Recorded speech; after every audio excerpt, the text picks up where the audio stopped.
In this clip, I'd like to show you about the quick actions that are available in Outlook 2016. Quick actions make it very convenient to manage your email directly from the Mail pane. To view the quick actions, hover over a message. And you'll notice now I have a follow-up flag and a delete button.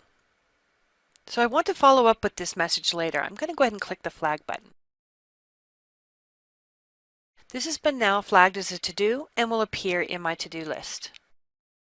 Once it's completed, I can click the flag again and it will mark it complete. In addition to the quick flags, if you right-click a message, you can also put specific flags for today, tomorrow, this week, or next week, or add a reminder. If I have a message I need to delete, I can hover over the message and then click the delete button. So the quick action buttons available in Microsoft Outlook let you work and move through your email much quicker. Thank you for watching, and I'll see you in the next clip.